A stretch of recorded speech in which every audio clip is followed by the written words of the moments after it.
Hello students, जैसे कि हम लास्ट क्लास में जहांदार शाह के बारे में पढ़ रहे थे, आज हम पढ़ेंगे फर्रुखसियर के बारे में, जिनका कि शासनकाल 1713 से 1719 तक रहा है। अगर फर्रुखसियर की बात की जाए तो इसे घृणित कायर कहा जाता है। अगर अब ये बात की जाए कि फर्रुखसियर को सत्ता कैसे मिली, तो उत्तराधिकार की लड़ाई में इसने अपने चाचा जहांदार शाह को मार करके ये सत्ता हासिल की थी, जैसा कि हमने आपको बताया था। मतलब कि जब जहांदार शाह दिल्ली पहुंचा तो जुल्फिकार ने उसे धोखा दे दिया और वहां बंदी बना लिया फर्रुखसियर के कहने पर। तो जहांदार शाह के साथ धोखा हुआ और वो मारा गया और फाइनली सत्ता फर्रुखसियर के हाथ में आ गई। लेकिन फर्रुखसियर की बात की जाए तो फर्रुखसियर को सत्ता दिलाने में दो भाइयों की महत्वपूर्ण भूमिका थी, और वो कौन थे? वो थे सैयद बंधु। तो इतिहास का अब ऐसा युग आ गया था जहां बादशाह नेपथ्य यानी कि बैकग्राउंड में जा रहे थे और फ्रंट पर रोल प्ले करने वाले जो लोग थे वो थे सैयद बंधु। सैयद बंधु की बात की जाए तो इसमें बड़ा भाई था अब्दुल्ला खां और छोटा भाई था हुसैन अली खां। तो जब इन सैयद बंधुओं ने इतना बड़ा उपकार किया है तो उन्हें ऑब्लाइज तो करना ही पड़ेगा, मतलब उपकार का बदला चुकाना ही पड़ेगा। तो फर्रुखसियर ने क्या किया कि बड़े भाई अब्दुल्ला खां को वजीर बना दिया और हुसैन अली खां को मीर बख्शी का पद दिया। लेकिन जब दोनों पद एक ही फैमिली में चले गए तो बहुत ज़्यादा एम्बिशियस हो गए ये लोग, मतलब कि ये सैयद बंधु बहुत ज़्यादा एम्बिशियस हो गए, बहुत ज़्यादा महत्वाकांक्षी हो गए। तो इनके अंदर दुस्साहस इतना बढ़ गया कि ये बादशाह को ही कुछ नहीं समझने लगे, ये खुद अपने आप में सुप्रीम बन बैठे। इस तरीके से इन्हें मुगल शासन का सर्वे सर्वा कहा जाने लगा। इन बंधुओं ने अपनी पोजीशन को सिक्योर करने के लिए हिंदू सरदारों के साथ बेहतर संबंध बनाए। शुरुआत में अगर देखा जाए तो जय सिंह, अजीत सिंह से इनके संबंध बिगड़ते हैं और सैयद बंधुओं ने अजीत सिंह पर आक्रमण भी किया। अजीत सिंह इसमें पराजित हुए और इसके बाद हुआ क्या कि अजीत सिंह को अपनी बेटी का विवाह फर्रुखसियर के साथ करना पड़ा, इसको भी याद रखिएगा। और ये विवाह जो था वो सैयद बंधुओं ने राजनीतिक दबाव के लिए किया, मतलब कि जिससे अजीत सिंह है वो बगावत ना कर सके। लेकिन फिर भी इस तरीके से अगर देखा जाए तो सैयद बंधुओं ने हिंदू सरदारों से कॉम्प्रोमाइज़ किया और मेल मिलाप जारी रखा। इसके बाद हिंदू शासकों के प्रति इन्होंने वही नीति रखी जो पुराने शासकों के समय से चली आ रही थी, मतलब कि बहादुर शाह प्रथम के समय से और जहांदार शाह के समय से जो नीति चली आ रही थी वही नीति इन्होंने भी जारी रखी। राजा जय सिंह से संबंध बेहतर बनाने के लिए इन्होंने जय सिंह को एक पदवी दी जिसका नाम था सवाई, ये नाम भी याद रखिएगा। तो फर्रुखसियर के समय इन्हें टाइटल दी गई थी और इस तरह से हिंदू सरदारों के साथ मेल मिलाप की नीति जारी रखी। दूसरी तरफ कई स्थानों पर हिंदू तीर्थयात्रियों से जो कर लिया जाता था उसको भी इसने हटा दिया। और इसके बाद और महत्वपूर्ण बात क्या हुई कि इन्होंने मराठों के साथ भी संबंध बेहतर बनाए, क्योंकि जो मराठों का स्वराज्य क्षेत्र था वो उन्हें हैंडओवर कर दिया। और एक महत्वपूर्ण सफलता क्या मिली कि जो पंजाब में बंदा बहादुर था वो पकड़ा जाता है, उसकी पराजय होती है और उसको दिल्ली लाकर फर्रुखसियर के आदेश से फांसी की सज़ा दे दी जाती है। तो सिखों पर विजय पाने में सैयद बंधुओं को सफलता मिल गई। फर्रुखसियर के सामने ये सफलता मिली। इसके साथ साथ तीर्थ यात्रा कर हटाया गया, हिंदू सरदारों से मेल मिलाप की नीति जारी रखी। इस तरह से फर्रुखसियर के शासनकाल की शुरुआत होती है। इसके बाद अगर बात की जाए तो जो जुल्फिकार खां था इसकी भी हत्या करवा दी गई फर्रुखसियर के आदेश पर, इसको भी याद रखिएगा, क्योंकि सैयद बंधु कभी नहीं चाहते थे कि ये उनकी आंखों की किरकिरी बने रहें, क्योंकि अगर जुल्फिकार खां सत्ता में रहता तो सैयद बंधुओं को मौका नहीं मिल पाता। इसी कारण उसने जुल्फिकार खां की हत्या करवा दी। इसके बाद अगर चिनकलिज खां की बात की जाए जो कि तुर्कानी दल से संबंधित था, इसे फर्रुखसियर ने दक्कन के 6 सूबों की सूबेदारी दी और इसने औरंगाबाद को मुख्यालय बनाकर वहाँ एडमिनिस्ट्रेशन संभाला। हालांकि दक्कन में मुगलों का वो प्रभाव नहीं रह गया था जो औरंगजेब के समय था। इसके बाद मराठे यहाँ पर बड़ी ताकत बनकर उभर चुके थे। मराठे इनके लिए बड़ी चुनौती थे, लेकिन चिनकलिज खां को इन सूबों का मालिक बनाकर भेजा गया था। सैयद बंधु चाहते थे कि जो चिनकलिज खां है वो दिल्ली की राजनीति से दूर रहे, इसीलिए उसे दक्कन की सूबेदारी दे दी गई। और जैसे कि हमने आपको बताया कि फर्रुखसियर के समय ही सैयद बंधुओं ने पंजाब में बंदा बहादुर को कुचलने में सफलता प्राप्त की, इसको भी याद रखिएगा, मतलब कि बंदा बहादुर की पराजय हुई। अगर अब मराठों के साथ संबंध की बात की जाए तो तो मराठे इस समय अपने आप में एक महत्वपूर्ण शक्ति बन चुके थे।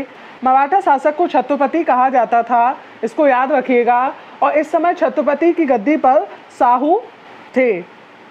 लेकिन अगर आप मराठा साम्राज्य का इतिहास उठाकर देखेंगे तो 18वीं शताब्दी में छत्रपति की सत्ता कमजोर पड़ जाती है और उसका जो प्रधानमंत्री होता था, जिसे कि पेशवा कहा जाता था, तो वो इस समय ताकतवर बन जाता है और पेशवा बालाजी विश्वनाथ से स्थिति बदलती है। तो यहाँ पर मराठे अपने आप में दक्कन की एक बड़ी ताकत बन चुके थे। और जो सैयद बंधुओं में छोटा भाई था जिसका नाम था हुसैन अली खां, तो कुछ ऐसी परिस्थितियां पैदा होती हैं कि 1719 में मराठा पेशवा बालाजी विश्वनाथ के साथ दिल्ली की संधि पर साइन किया जाता है। दिल्ली की संधि की बात की जाए तो इसको हम मराठों के इतिहास में डिटेल में पढ़ेंगे, लेकिन ये याद रखिएगा कि दिल्ली की संधि कब हुई, तो वो हुई 1719 में, इसको याद रखिएगा। अब मराठों से क्या संबंध विकसित होता है, तो ये ध्यान रखिएगा कि जो शाहू था उसको स्वराज्य दे दिया गया फर्रुख सिंह के समय में। स्वराज्य मराठों की सबसे बड़ी महत्वाकांक्षा थी। शिवाजी जिस पर अपना पुश्तैनी अधिकार मानते थे उसे अपना स्वराज्य कहते थे। फर्रुख सिंह के समय मराठों को स्वराज्य, चौथ, स्वदेश मुखी का अधिकार मिल गया, मतलब कि वसूलेंगे भी वही और कलेक्शन भी उन्हीं के हाथ में हो गया। जहांदार शाह के समय ये अधिकार पूरी तरीके से इन लोगों को नहीं मिला था, किसको, मराठों को। इसके बाद एक और महत्वपूर्ण घटना इस क्रम में होती है कि 1717 में मुगल बादशाह फर्रुख सिंह अंग्रेजों के लिए एक फरमान जारी करते हैं। ये इंपॉर्टेंट एग्जाम में पूछा जाता है। फरमान का मतलब एक ऑफिशियल ऑर्डर होता है जिसके तहत अंग्रेजों को बंगाल, बिहार, उड़ीसा के क्षेत्र में, मतलब कि मुगल राज्य क्षेत्र में व्यापार करने का एक बहुत बड़ा अधिकार मिलता है। तो अंग्रेजों को व्यापारिक सुविधाएं दी गई, उनको एक लाइसेंस दिया गया, मतलब कि उनको फ्री ट्रेड करने की परमिशन दे दी गई। अब दिल्ली की संधि क्या थी, इसको थोड़ा सा समझते हैं। दरअसल फर्रुख सिंह के लिए एक टर्म यूज किया गया है, घृणित कायर, जैसा हमने अभी आपको बताया था।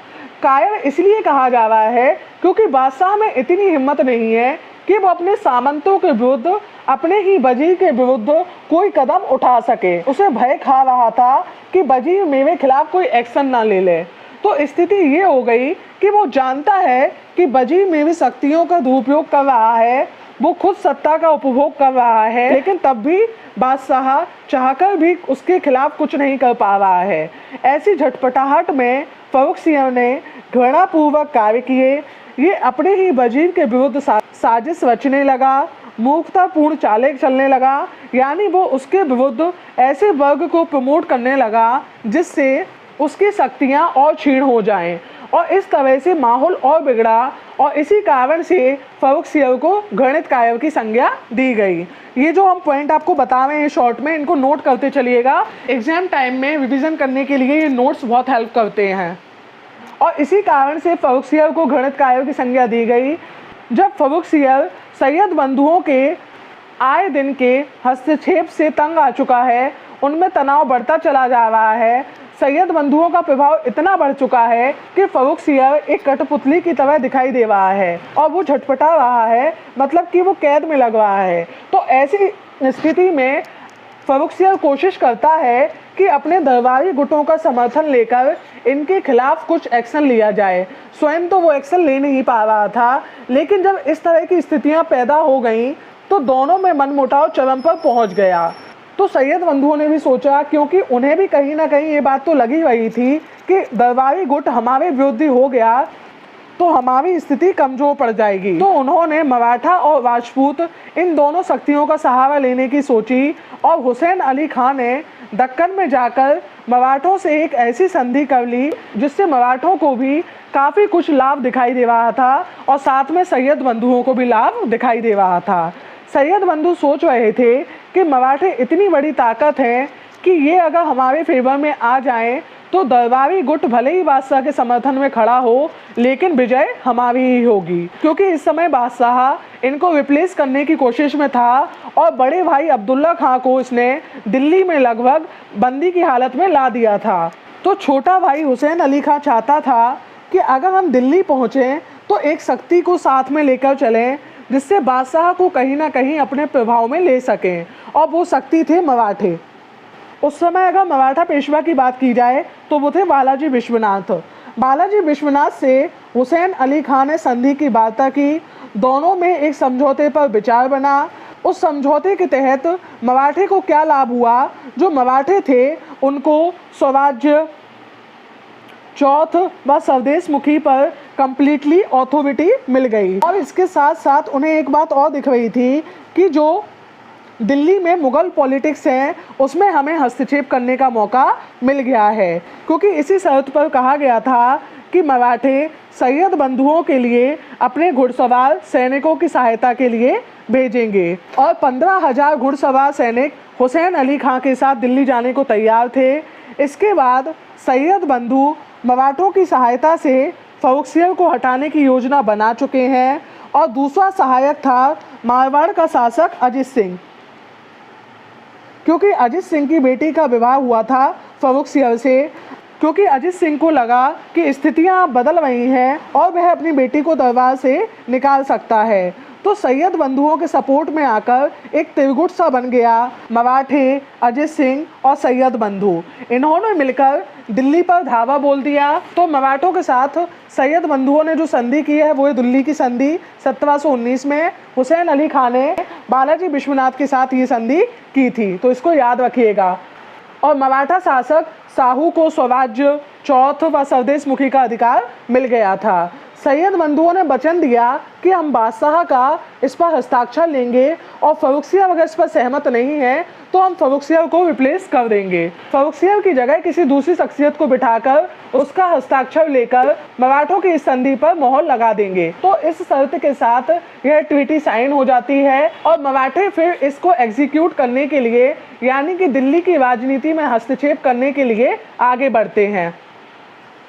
तो अब फर्रुखसियर का अपदस्थ होना तय था। तो ये घटना 1719 में अंजाम पर पहुंचती है, जहां मराठा, अजित सिंह और सैयद बंधु मिलकर के फर्रुखसियर को रिप्लेस करते हैं, मतलब कि गद्दी से हटा देते हैं। और फाइनली 1719 में फर्रुखसियर की हत्या हो जाती है। फर्रुखसियर को हटा करके रफ़ी-उद-दरजात को बिठाया गया। और फर्रुखसियर की हत्या मुग़ल इतिहास के लिए एक महत्वपूर्ण घटना है, क्योंकि मुग़ल इतिहास में पहली बार था कि किसी अमीर द्वारा, ये इम्पोर्टेंट है, कि किसी अमीर द्वारा बादशाह की हत्या हुई। तो ये था फर्रुखसियर का इतिहास। पहले हम इसको रीड कर लेते हैं, फिर पढ़ेंगे रफ़ी-उद-दरजात के बारे में। फर्रुखसियर, जिसका शासनकाल 1713 से 1719। फर्रुखसियर 11 जनवरी 1713 को मुग़ल सिंहासन पर बैठा। सुल्तान ने अब्दुल्ला खां को वजीर और हुसैन अली खां को मीर बख्शी नियुक्त किया। सिंहासन पर बैठने के बाद फर्रुखसियर ने जुल्फ़िकार खां की हत्या करवा दी और उसके पिता असद खां को कैद में डाल दिया। उसने दक्षिण के 6 सूबों की सूबेदारी चिनकिलिच खां को, जो निजाम उल मुल्क के नाम से प्रसिद्ध था, को सौंपी। सैयद बंधुओं ने धार्मिक सहिष्णुता की नीति अपनाई और फर्रुखसियर के गद्दी पर बैठते ही जजिया को तुरंत समाप्त कर दिया। कई जगहों में तीर्थ कर हटा दिए। अनेक राजपूत राजकुमारों को प्रशासन में प्रभावशाली ओहदे देकर अपनी ओर मिला लिया। उन्होंने जाट सरदार चूड़ामन के साथ दोस्ती कर ली। मारवाड़ के राजा अजित सिंह को उसने परास्त किया और परास्त होने के बाद उसने अपनी पुत्री का विवाह फर्रुखसियर से कर दिया। ये सब हम आपको समझा चुके हैं। फर्रुखसियर के नेतृत्व में मुग़ल सेना द्वारा सिख नेता बंदा बहादुर को गुरुदासपुर के दुर्ग से बंदी बनाकर दिल्ली लाया गया और घोर यातना के साथ 19 जून 1716 को मार डाला गया। फर्रुखसियर की सबसे बड़ी उपलब्धि थी बंदा बहादुर के नेतृत्व में सिखों की हार। ये इम्पोर्टेंट है। फर्रुखसियर अपना बुरा अथवा भला सोचने में अक्षम था। उसने 1717 में ब्रिटिश ईस्ट इंडिया कंपनी को शाही फरमान, ये भी इम्पोर्टेंट है, द्वारा बहुत सी व्यापारिक संबंधी रियायतें दे दी, जिसमें बिना सीमा शुल्क के बंगाल के वास्ते व्यापार भी किया जाना शामिल था। अपनी शक्ति को स्थापित करने के उसके प्रयत्न से उसका राज्यकाल लगातार आंदोलित और उलझनपूर्ण रहा।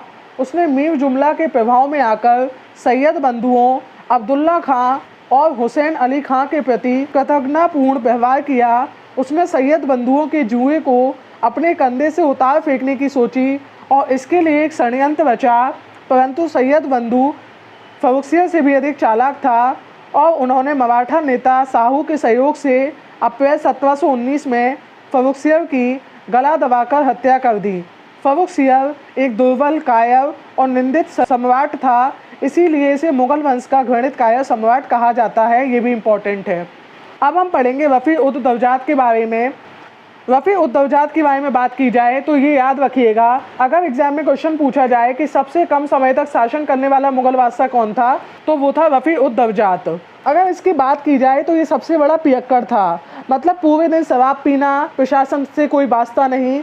तो ये एक तरीके से सैयद बंधु का बंधक था। मतलब ऐसे व्यक्ति को अगर सत्ता सौंपी जाए तो आप सोचिए कि साम्राज्य का क्या होगा। अगर रफ़ी-उद-दौजात की बात की जाए तो रफ़ी-उद-दौजात को लाने की वजह यही थी क्योंकि सैयद बंधुओं ने देखा था कि फर्रुखसियर जो था वो महत्वाकांक्षी था और थोड़ा बहुत योग्य भी था।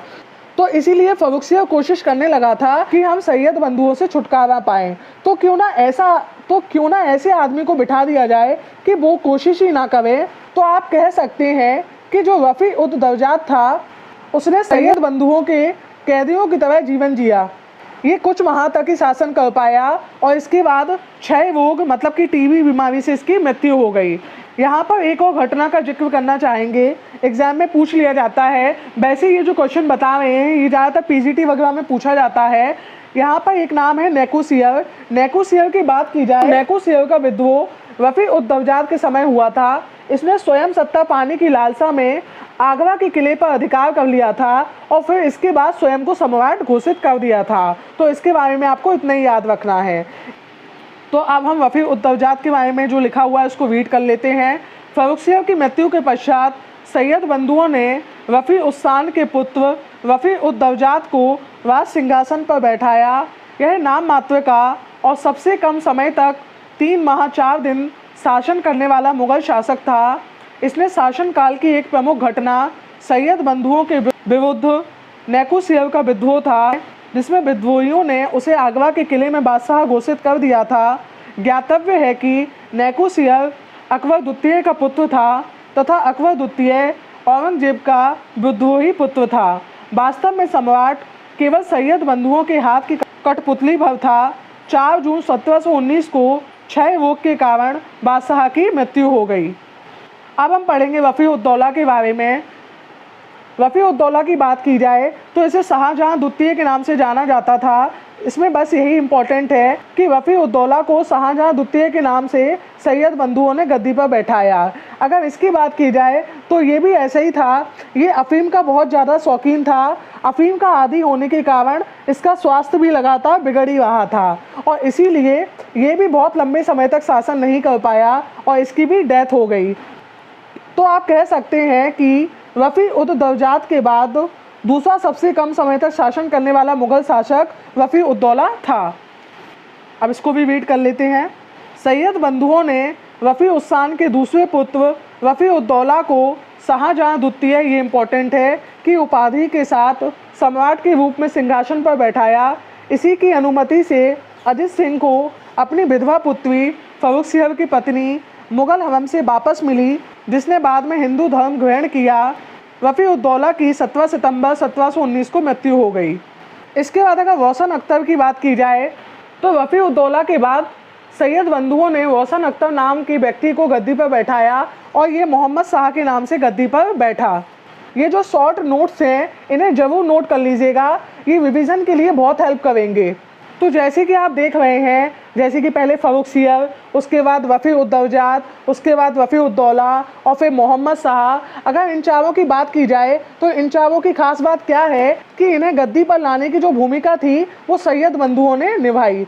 तो अभी तक ये लोग अपना ओहदा बनाए हुए हैं, अभी तक इनका दरबार में प्रभाव बना हुआ है। और फर्रुखसियर से लेकर मोहम्मद शाह तक अगर चारों बादशाह की बात की जाए तो इन चारों को गद्दी पर लाने की जो भूमिका रही है वो सैयद बंधुओं की रही है। इसीलिए इन्हें भारतीय इतिहास में नृप निर्माता, ये इम्पोर्टेंट है, एग्जाम में पूछा जाता है, मतलब कि किंग मेकर की संज्ञा प्रदान की गई है। नृप का मतलब होता है राजा, मतलब राजा बनाने वाला।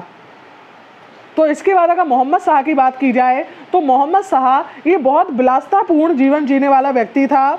इसी कारण से इसे रंगीला बादशाह कहा जाता था। तो अगर आपके एग्जाम में क्वेश्चन आए कि मुगल इतिहास में किस शासक को रंगीला बादशाह कहा गया है, तो वो है मोहम्मद शाह। और मोहम्मद शाह का मूल नाम क्या था, तो वो था रोशन अख्तर। इसको भी याद रखिएगा। शुरुआत में अगर बात की जाए तो ये भी सैयद बंधुओं का बंधक था, लेकिन सैयद बंधुओं का पतन भी इसी के समय होता है। सैयद बंधुओं के पतन में जिस व्यक्ति ने भूमिका निभाई थी उनके नाम थे चिनकिलिच खां और मोहम्मद अमीन खां। और इस उपकार के बदले में इन्होंने मोहम्मद अमीन खां को वजीर बना दिया और चिनकिलिच खां को जो दक्कन की सूबेदारी मिली थी उस पर मोहर लगी रही, मतलब कि उसे कंटिन्यू कर दिया गया। मोहम्मद शाह के शासनकाल में मुगल साम्राज्य का पतन बहुत मुखर हो गया। मुखर का मतलब बहुत तेजी से खुलकर सामने आना। तो इसमें शुरुआत होती है जब अमीन खां मतलब कि वजीर की डेथ हो जाती है। तो इसके बाद चिनकिलिच खां जो था उसको दक्कन से वापस दिल्ली बुला लिया गया और दिल्ली में वजीर का पद दे दिया गया। और इसके बाद चिनकिलिच खां ने कोशिश की कि प्रशासन को और बेहतर किया जाए। अगर चिनकिलिच खां की बात की जाए तो ये भी बहुत योग्य था। तो इस कोशिश में इसने तेजी से कदम उठाए। इसने गलत लोगों को पद से हटाया, वित्तीय गबन पर नियंत्रण लगाया। वित्तीय हालत को सुधारने के लिए इसने सारी कोशिश की, लेकिन समस्या ये आई कि जो ये प्रशासन को सुधारने के कदम उठा रहा था वो बादशाह को मतलब कि मोहम्मद शाह को पसंद नहीं आ रहा था। क्योंकि बादशाह की अगर बात की जाए तो वो खुद अपने इर्द गिर्द करप्ट लोगों को बिठाए हुए था, मतलब कि भ्रष्ट लोगों को बिठाए हुए था। और जो चिनकिलिच खां उसे बताता था वो मोहम्मद शाह को पसंद नहीं आ रहा था। चिनकिलिच खां अब समझ गया कि अब मुगल साम्राज्य को डूबने से कोई नहीं बचा सकता। तो इसने तय किया कि क्यों ना दिल्ली को छोड़ दिया जाए। तो इसने एक दिन शिकार खेलने के बहाने दिल्ली से पलायन किया और दिल्ली से दक्कन पहुंच गया। मतलब कि स्थिति ये थी कि दरबार में प्रतिभाशाली लोग रुकना ही नहीं चाहते थे।